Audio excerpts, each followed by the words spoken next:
All right, my friends. Hello and how are you? Tacoma Comics here, and it is another episode of Bourbon and Bullshit and Comics late at night. God, we got a lot of bullshit to go through tonight. Quite a bit, but let's start off by looking at the bourbon. So, I've been doing a lot of old fashions recently, and orange peel and orange bitters and Angostura bitters and not so much with the sugar syrup because I'm trying to stay away from the pure sugar. Doing some fancy, crazy stuff with like little charred rosemary, which actually that smoky rosemary tastes really nice to smell as you're about to drink. But today I just saw my maker's mark and I just said, you know what?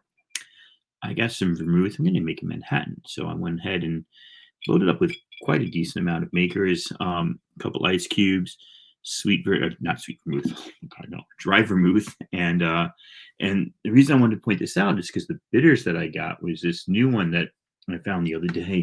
My wife was like, "What is this? You got the Bitter Housewife orange bitters." It's kind of cool because ingredients. You talk about bitters, and we're all freaking snobs and just pretentious wankers if we're into our bitters too much because the number one ingredients in most bitters is just like distilled alcohol, then usually the sugar and color. But this one is alcohol, water, organic sugar, orange peel, Earl Grey tea leaves, cardamom, allspice, and I don't even know what gentian and quassa, Quassia. So I have no idea what quassa is. I have no idea what gentian is, but the other ingredients actually looked really cool. And I thought that would go well with makers and a little bit of vermouth to make a different sort of Manhattan. No maraschino cherries because those are disgusting. But quite like that. Quite nice. So we got like two levels of BS today to talk about. And the first one is mainly just the comics I bought. Like I live in Washington, Tacoma Comics. And we just opened up in what's called phase 2, which means you're allowed to, retail stores allowed to open up. You must wear a mask and you must, and they have like limitations.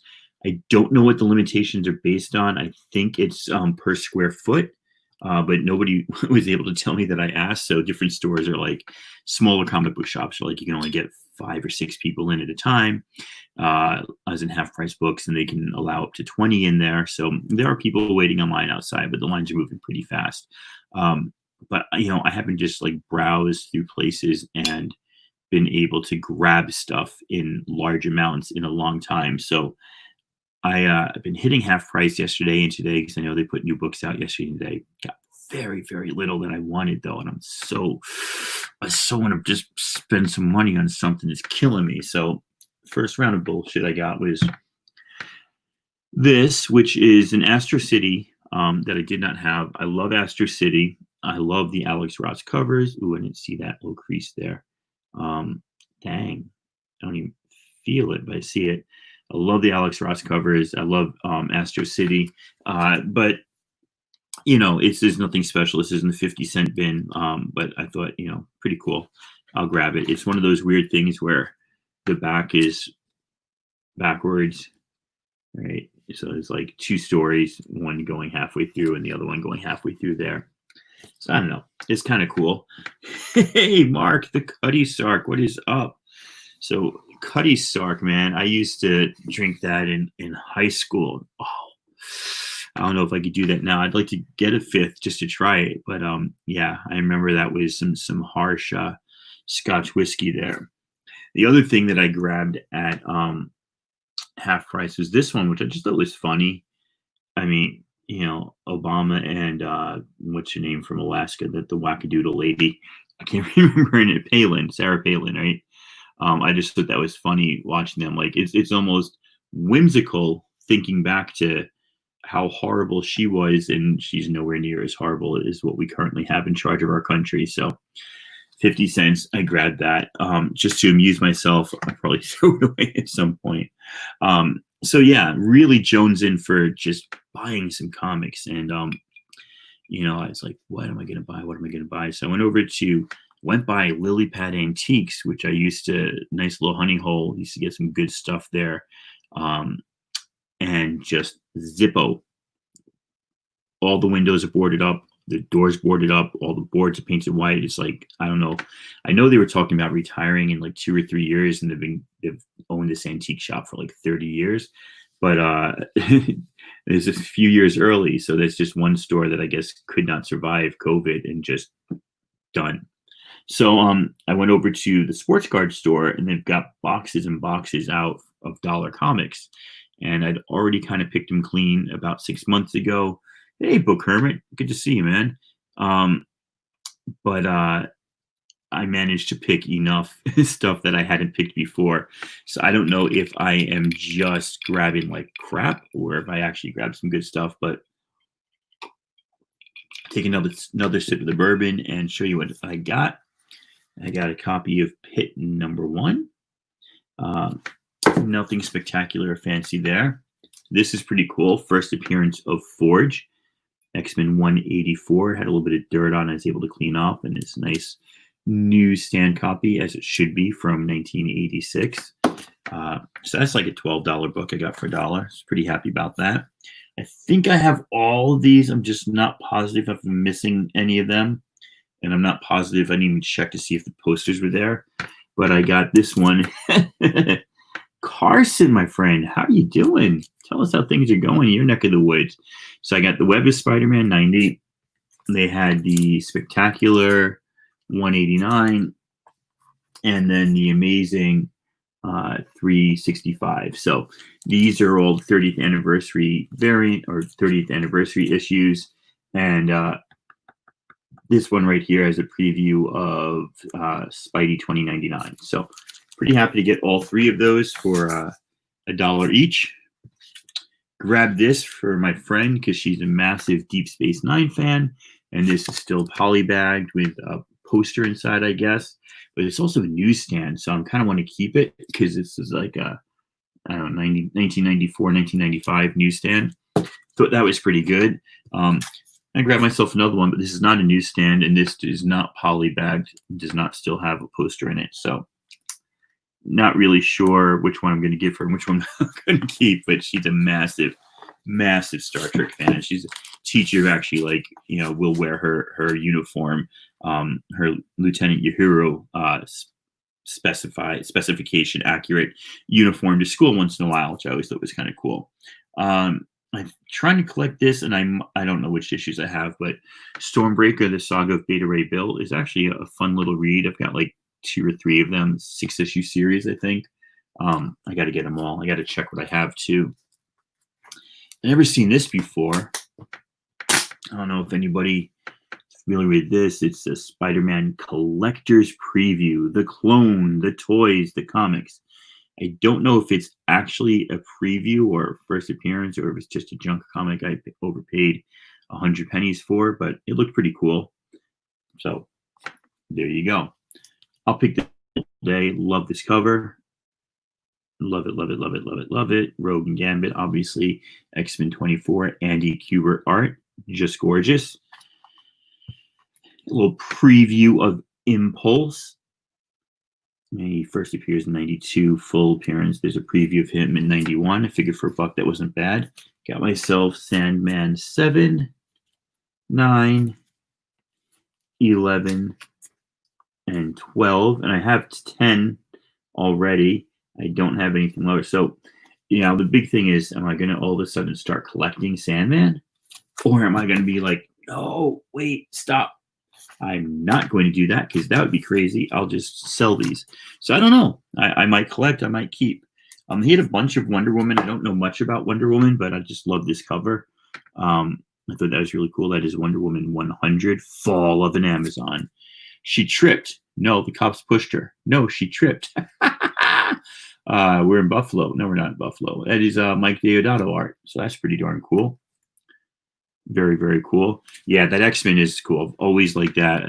There's so Book Hermit. We gotta talk about that. Actually, I'd love to come and get some stuff. Now that we're a bit freer, I definitely will hit you up about a little visit across the bridge. That might be just the thing to cure the blues. Yeah, we'll see what you got. Maybe we can make a deal.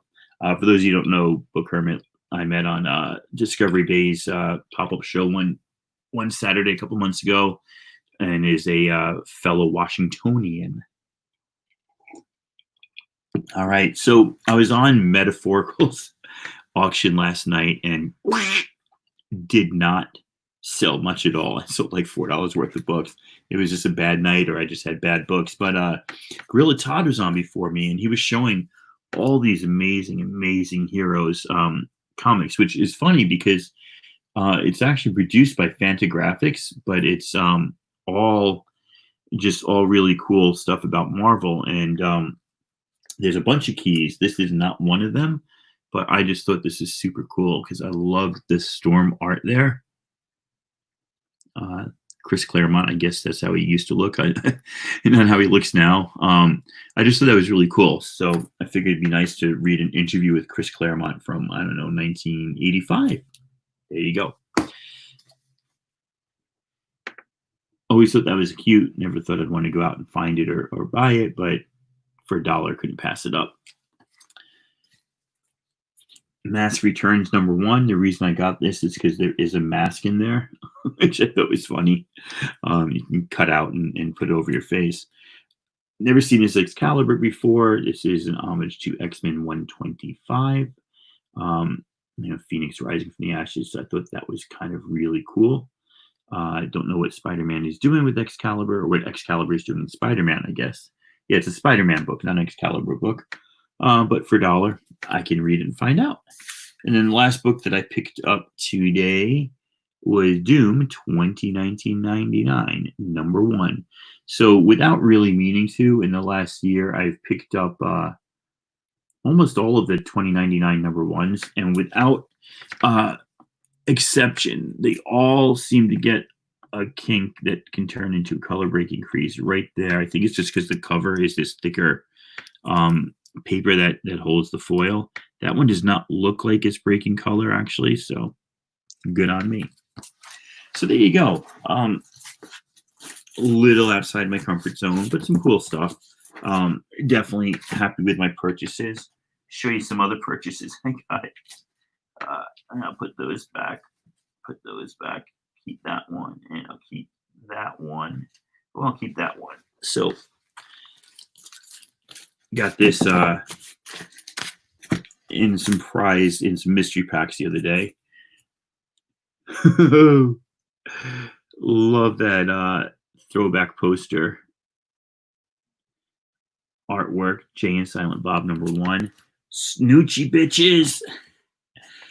I was all excited when I got this, and then I looked inside. It is 4th printing, but it's still Clerks #1 from Oni Press. And then the Clerks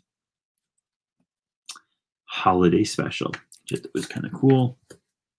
Don't know too much about this and not too interested in this Betsy Ross, but it's like a 2000-something newsstand. Wow, we're getting some glare. So I was like, ooh, a newsstand from the 2000s. I will grab that. I'm actually a pretty big fan of grabbing later newsstands. Sorry, Seawood. Newsstand! I really like grabbing them when you find the later issues. Ultimate X-Men #1. Sam and Max Freelance Police Special. Something I'd never heard of, but somebody was like, oh yeah, Sam and Max. I like Sam and Max. Apparently this is like two brothers, and this is a character they drew when they were kids, and then they brought it to life as a comic book later, which I think is pretty cool. Again, I got these Marvel Universes just because they are like early 2000 newsstands. There's a little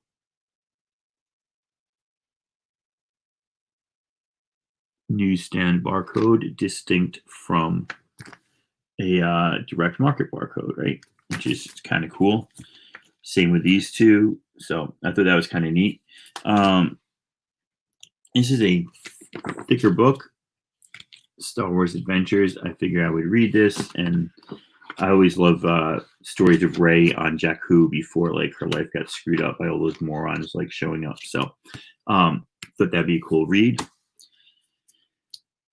Spider-Man, Storm, and Power Man battles Smokescreen. Smokescreen is not a villain you haven't heard of. Smokescreen is the cigarette smoke that can cause you lung cancer. Be careful of Smokescreen. Star Wars 14, pretty cool. Did not have that one, so I'm glad to add that. Nom 65, did not have that, so I'm glad to have that. Dreadstar, #1, first epic comic from the Marvel imprint. That's why I picked that one up. Pretty excited for that. And his cover seems to, I never thought it was that great. And it's not his first, but the Airboy by Dave Stevens. Picked that up for what, 50 cents or $1. So figured it was worth it. So there you go. That's yes. So DC has broken up with Diamond. It's a done deal, as far as I know. I don't know if they put a date when it's stopping Book Hermit, but yeah, they have broken up. They're not like still arguing and fighting. They have absolutely broken up with Diamond. They are going with two other companies. Now, I think that DC wanted to get away from Diamond. A couple people pointed out, and I am not an expert at this at all, but a couple of people pointed out that one thing you have to take into consideration is the companies that are doing their distribution also own stores. So there's a conflict of interest there. From the retailer's point of view, I understand some retailers are really pissed. From retailer's point of view, they're trading one monopoly for another. So like my owner at my LCS was talking about this last Wednesday. He's like, I'm not getting a choice. I have to go with a different company now, but I have to go with them, right? I don't have a choice.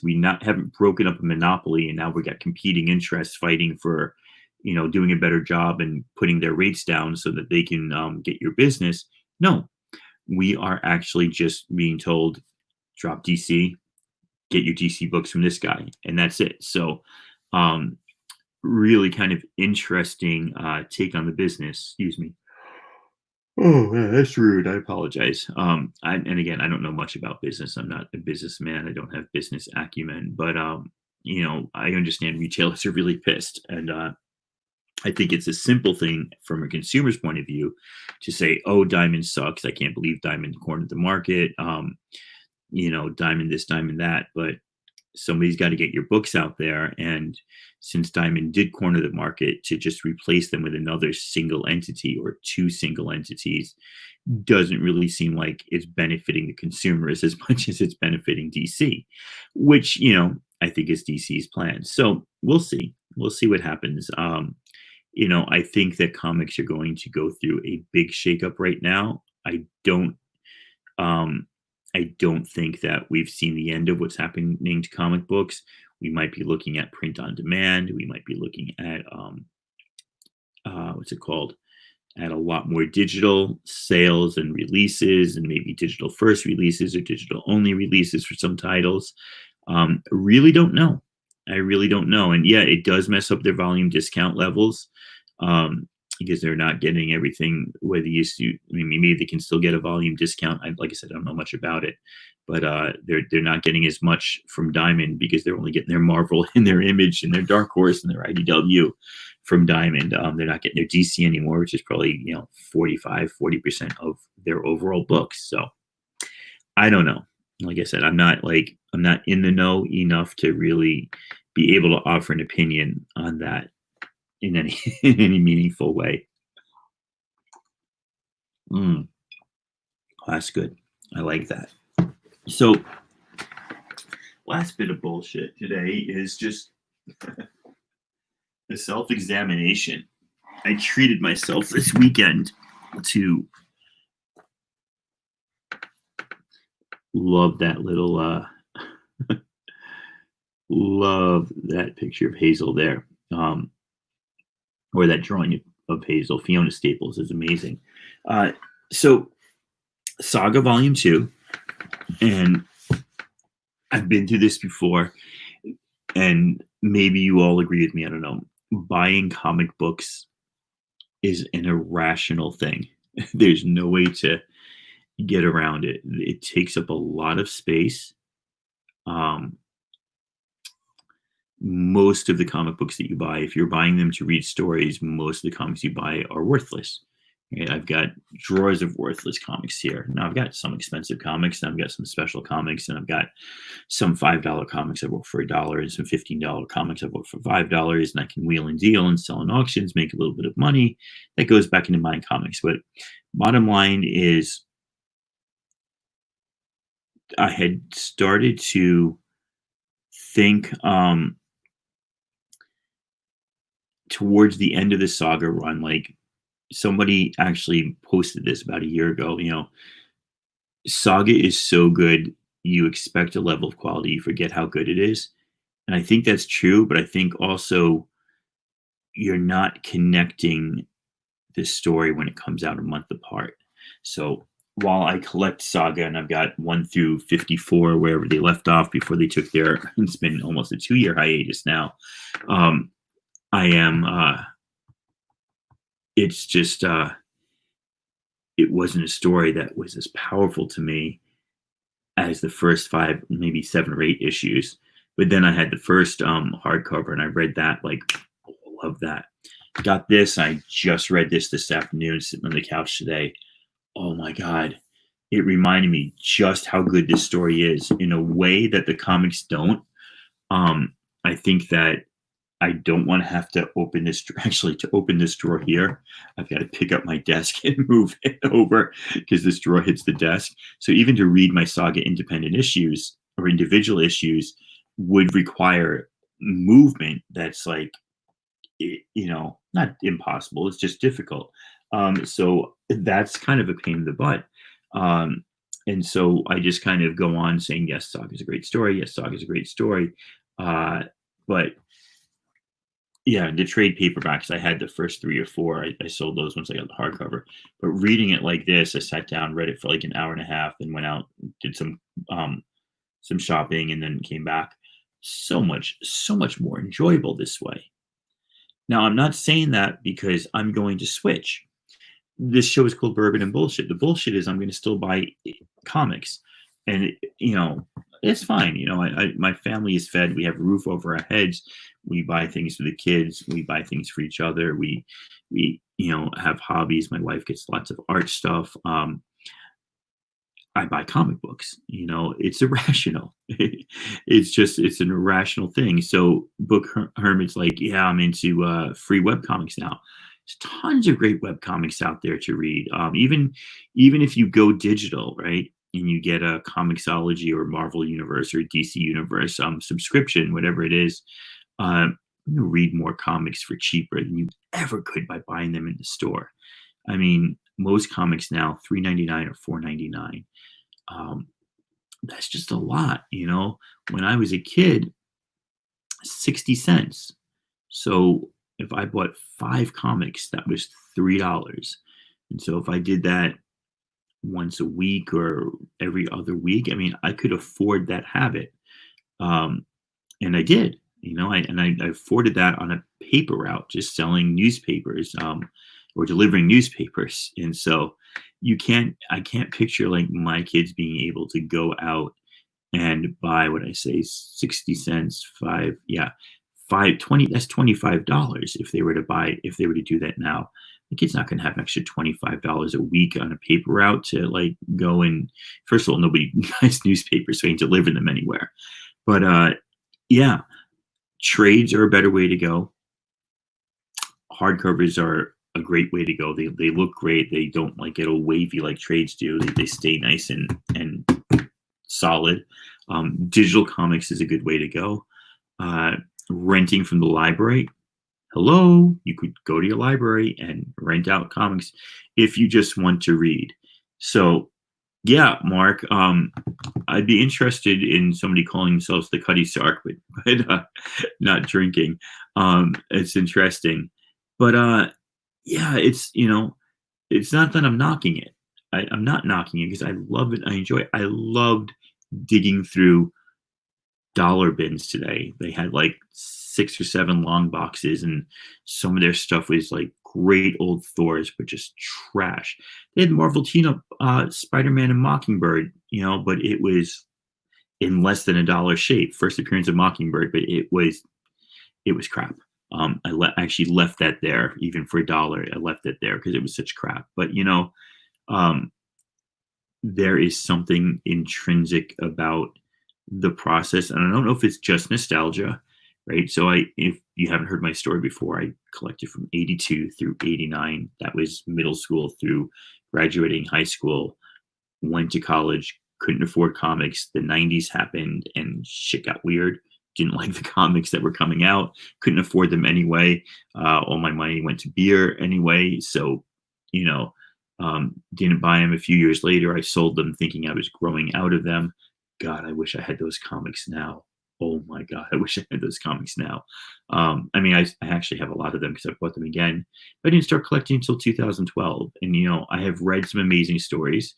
I know some people like, I read every book that I buy. No, I don't read every book that I buy. I'm probably not going to read Dreadstar #1 that I just showed you. I'm probably not going to read some of these novelty things. I don't go buy every like crazy variant, but I buy a lot of comics because I enjoy the process. And it's irrational. I can't rationalize it. I'm glad I don't have to.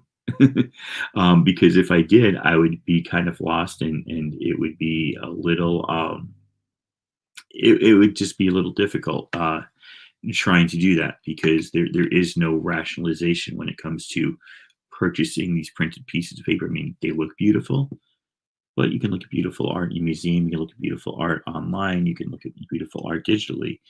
The stories can be great and can be meaningful, and can pose deep questions about society and about the nature of life itself. They're not just kids' stories about bang, bang, bang. Here comes the superhero to save the day. They are deeply meaningful stories, but you could read them cheaper elsewhere. You could find your library subscription, download Overdrive to your iPad, which I haven't done yet, and check out comic books from the library. I mean, I spend a lot of time reading books, but if I was to read every book, I'd have no time to do anything else, So it's I don't know. That's the bullshit I have for tonight. Is just ruminating on the irrational nature of collecting, and I absolutely love it. And I'm not a collector. I will sell books for sure, but I'm not a collector who's collecting as an investment to try to make money on his books. I mean, I honestly recognize and admit that my books, most of them, are not worth the paper they're printed on 10 days after they come out, except for that rare one, and I'm not chasing that rare one. So I don't know. I'm going round and round in circles. Basically, what I'm coming back to is the idea that my hobby is irrational, and I love it, and I'm going to stick with it, and you can't stop me. Nanny nanny poo poo, and nothing you can do about it. All right. I think that's all I have for tonight. I needed a break. I needed a drink. Last week was pretty intense. The Black Lives Matter protests were really heating up, and I invited Sunflower, the Blurred, and Comics on Mind onto the show, and three of us went through our favorite comics, either about African Americans by African American creators, and it was a really powerful show. Things clearly haven't died now since then. Thank God that the protests are still going on. But I needed to talk about some more bullshit and less serious issues. So this is good for me. That's all I have. Book Hermit, hit me up on IG, and we'll arrange time to get together and go through some comics and see what we can come up with. All right. Till then, my friends, thank you very much. I will catch you later.